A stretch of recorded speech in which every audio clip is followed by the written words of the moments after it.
Terakhir saya akan sedikit bahas tentang masalah alamatus sa'ah. Ini sekarang kiamat ini. Dunia sekarang kiamat ini. Ya. Tinggal detik-detik hari kiamat. Alamatus sa'ah. Karena apa? Sahabat sudah bertemu dengan Dajjal. Sahabatnya Nabi Muhammad itu pernah bertemu dengan Dajjal. Ini kabar gembira, juga kabar yang menyeramkan. Sampai bertemu makhluk yang namanya Al-Jasasah atau Jud wa Ma'jud. Bagaimana ciri-cirinya, bagaimana fisiknya, bagaimana kisah lengkapnya, insya Allah besok jika Allah izinkan kita akan live lagi. Jika Allah izinkan saya akan kupas dalam kitabnya Jauhar Lu'lu'yah. Al-Imam Nawawi dalam hadisnya Arba'in An-Nawawiyah, dalam kitabnya Jauhar Lu'lu'yah itu dibahas bagaimana pertemuan sahabat Nabi dengan Dajjal. Dan ini menjadi fenomena akhir-akhir ini. Fenomena akhir-akhir ini bisa menjadi jawaban daripada segala sesuatu. Dan ada permintaan dari beberapa ashab menjawab, Habib, ini kan para a'immah ya, para a'immah itu tidak pernah menceritakan tentang masalah kiamat, fikih tahawulat ya. Itu Al-Habib Abu Bakar Al-Adni. Karena kalau kiamat itu diceritakan akan mematahkan semangat. Orang itu akan jadi ketakutan kalau diceritani masalah kiamat. Sehingga tidak ada kok di antara para salaf kita yang menceritakan masalah kiamat. Anda kurang belajar dan Anda kurang wawasan. Orang itu kalau lapar dikasih makan, kalau haus dikasih minum. Begitu juga yang namanya pembahasan masalah seseorang diberikan kabar masalah kiamat, itu lihat-lihat orang yang diajak ngomong. Kalau si dai ini menjelaskan kepada santri yang sudah takut kepada Allah, tiap hari baca Quran, tiap hari ngaji majelis taklim, setiap hari khatam Quran, setiap hari sholatnya 100 rakaat. Lah untuk apa kita takut-takuti itu, untuk apa? Cerita masalah kiamat. Lah sedangkan yang kita hadapi ini mucikari. Saya tuh dakwah ya, saya tuh dakwah di hadapannya para bajingan, orang pakai tato-tato loh, bajingan. Teman-teman saya itu, sahabat, teman sama saya, mucikari, jual perempuan, jual narkoba, itu banyak teman-teman saya. Lah terus kalau kita nggak ceramah model-model kayak begini, kok sing diweden-wedeni wae gak wedi lah pemeneh. Allah itu Ghafurur Rahim. Oh, gak nyambung. Jadi kalau orang itu belajar ya, belajar. Makanya jangan cuman kita belajar dakwah itu berada di dalam rumah. Cobalah Anda itu keluar, jangan menjadi katak dalam tempurung. Katak dalam tempurung tuh yang dia tahu cuman hanya dirinya, dia nggak tahu dunia luar tuh kayak apa, nggak tahu dia. Orang kalau cuman dakwahnya di Tuban, muter-muter Tuban, Anda nggak tahu bagaimana dakwah di Kamboja, bagaimana ketika kita konflik, kontak senjata, pegang senjata di Papua. Pernah apa enggak orang-orang itu? Pernah ke Poso sana, pernah kontak senjata, pegang parang, pernah? Kan enggak pernah. Beda toh cara dakwahnya. Musuh di sana pakai parang kok. Musuh di sana pakai senjata. Apakah kita dengan qala Allah Ta'ala dibunuh orang di sana? Saya waktu di Papua sana, di Sinak sana, tidur bawa senjata. Lalu mau gimana lagi? Tidurnya bawa senjata, besoknya taruh senjata, sholat. Kan begitu, malam khawatir OPM datang. Kan begitu. Dan terus, oh nggak perlu kita dakwah dengan senjata. Iya, lokasinya di mana? Drone. So drone nih, taab nih. Anda nggak tahu lokasi. Kalau lokasinya berada di Tuban, orang Tuban nih orang-orang yang luar biasa, menerima kelembutan, menerima. Kalau dakwahnya di daerah Ambon sana, dakwahnya di daerah konflik di NTT, NTB sana, Papua, mau nggak mau kita bawa senjata, mau nggak mau. Kan seperti itu. Jadi dakwah itu tergantung daripada tempatnya. Kalau kita dakwah di Tuban bawa senjata di Sawati Watu sampean, tunggu nih Tuban, go senjata. donong ini bawa AK-47 ini yo disawati wong sampean gendeng iki paling sikile yo gak waras iki. Nah tapi kalau dakwah di daerah konflik Anda pakai tank, pakai panser, ada minimi senjata mesin dirungokno wek wong. Melaku dhewean wek surbanan wek jubane itu daerah konflik ya, diantemi wong sampean. Nah, jadi orang itu berdakwah lihat kondisinya, situasi kondisi, sikonnya. Kalau situasinya nggak tepat, ya, orang itu kalau nggak tepat berdakwah di tempat yang nggak tepat dan dia berbicara, ya salah tempat juga. Nah, makanya kalau bapak-bapak itu ustadz-ustadz, habib-habib yang tidak tahu ya, tidak tahu dunia luar seperti apa, Anda lebih baik diam aja lah. Anda lebih baik diam. Karena dakwah itu terbagi menjadi 3. Ada yang namanya dakwah, ngajar ngaji, dan namanya hizbah. Apa itu hizbah? Kita dakwah tapi yang dihadapi adalah backing narkoba yang dibackingi oleh aparat. Itu ada. Ya nggak bisa dengan Allah Ta'ala, qala Rasulullah, nggak bisa. Ya harus dengan menggunakan hizbah, persidangan, nyewa pengacara, menggunakan keputusan DPR MPR, kan begitu. Keputusan daripada Majelis Permusyawaratan Rakyat DPR sampai nanti tingkat lagi bagaimana sidang banding naik lagi. Loh, emang yang dihadapi adalah backing orang-orang yang penjual narkoba yang dibackingnya aparat. Itu ada model kayak begitu. Beda lagi caranya. Nggak bisa dengan dakwah, harus dengan hizbah. Ada juga dengan jihad. Jihad itu bagaimana? Orang datang ke kampung kita sama bawa pisau, sama bawa senjata. Bagaimana caranya? Ya kita harus punya senjata juga, jihad. Seperti kisah di Ambon, kisah di Poso, di Sampit. Itu kan sampai seperti itu. Orang kan bunuh-bunuhan di sana itu. Terus kita menggunakan Allah Ta'ala ini tidak fungsi. Quran, hadis gak fungsi. Bukan berarti tidak berfungsi itu tidak bisa digunakan, tidak tepat gitu loh. Tidak tepat. Kalau ada orang berdakwah salah tempat, ketika dia menyampaikan, ya dia pasti akan mendapatkan celaka. Ada orang mabuk, makanya orang belajar taklim tuh ya, perlu yang namanya seseorang tuh mengerti tentang masalah, seseorang benar-benar mengerti masalah cara menempatkan pembicaraan.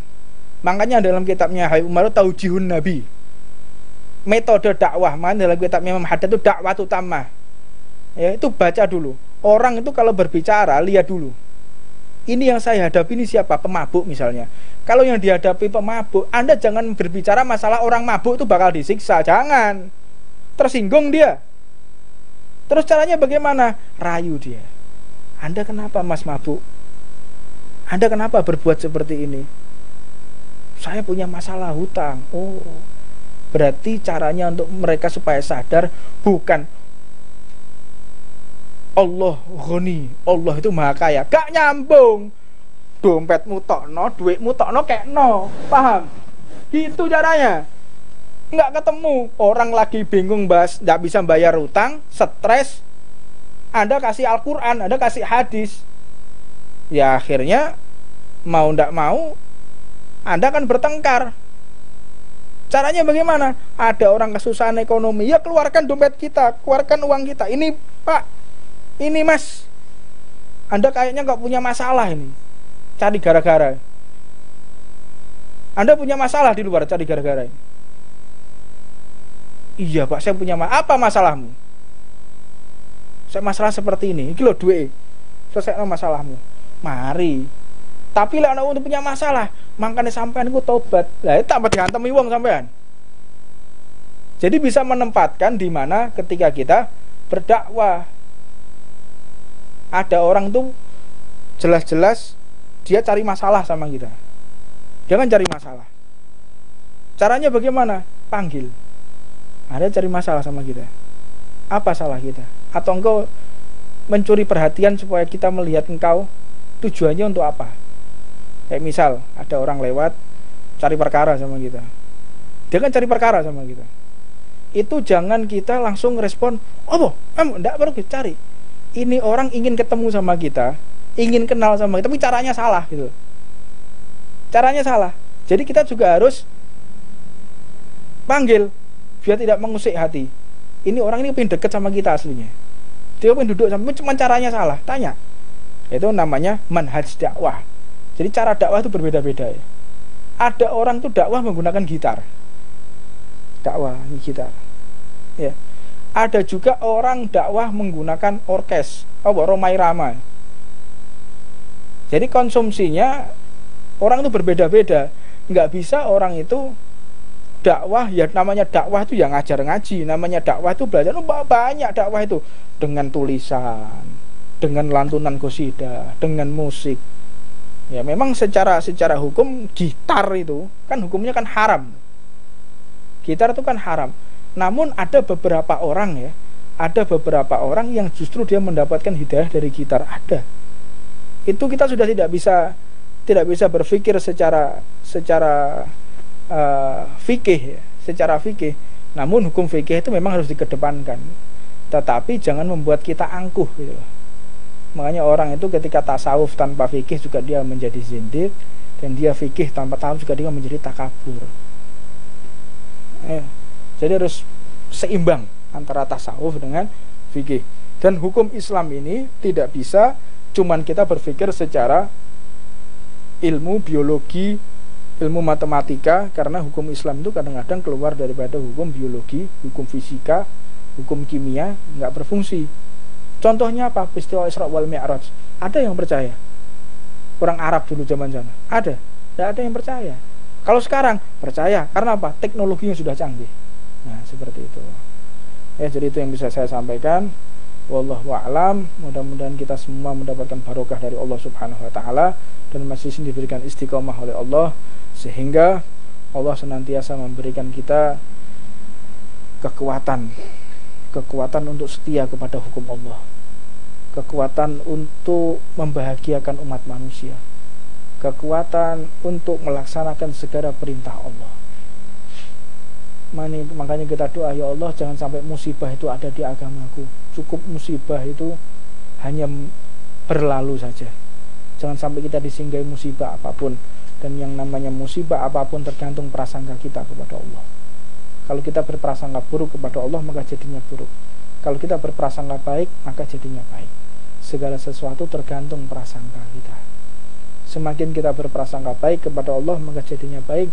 Namun ketika kita berprasangka buruk, maka akan menjadi buruk. Husnudon Allah. Kita berbaik sangka kepada segenap ciptaan Allah, kepada makhluknya Allah, kepada hewan pun husnudon. Ya. Wallahu a'lam. Seperti biasa saya nggak akan berpanjang-panjang lebar. Jam 10 juga. Insya Allah besok kita akan membahas masalah kiamat, dan kita membahas bagaimana pertemuan sahabat Nabi dengan Dajjal, dan bagaimana yang diucapkan Dajjal. Dajjal sudah berucap apa? Kalau kita sudah tahu Dajjal itu berucap apa, kalau fenomena sekarang itu bukan berarti apa-apa. Jadi sudah saatnya memang Dajjal itu keluar, sudah saatnya melihat bagaimana tingkah laku manusia, kedoliman di dunia ini. Tanya juga masalah dukhon. Ada apa oleh dukhon ini? Dukhon itu rokok loh, dukhon. Bingung Tuhan, bingung Tuhan. Tidak ada. La taqumus sa'ah fil ardi. Tidak akan yang namanya jatuh meteor, tidak akan pecah bumi hatta lam yuqala Allah. Kalau sudah tidak ada orang yang mengatakan Allah, maka jatuhlah meteor, berantakan alam semesta. Kalau sudah tidak ada orang yang menyebut nama Allah, selama masih ada orang yang mengatakan Allah, maka tidak akan pernah yang namanya kiamat. Dan ini adalah kewibawaan nama Allah, besarnya kedudukan orang yang berucap Allah, tingginya kedudukan orang yang mengatakan Allah bisa menunda hari kiamat. Malaikat sekuat apapun, peralatan canggih sehebat apapun, tetap tidak bisa untuk mengundur waktu yang namanya kiamat. Nggak bisa mengundur yang namanya kiamat. Namun satu orang yang kecil lemah mengatakan Allah, maka tertunda hari kiamat. Ini besarnya kedudukan kalimat Allah. Menyebut kita dengan ucapan Allah, maka tertunda yang namanya hari kiamat. Kalau sudah tidak ada yang namanya orang mengatakan Allah di dunia ini, maka disitulah kiamat. Jadi jangan berpikir ini kapan kiamat ini. Apa yang Anda kiamat mau sekarang mau besok tidak ada bedanya.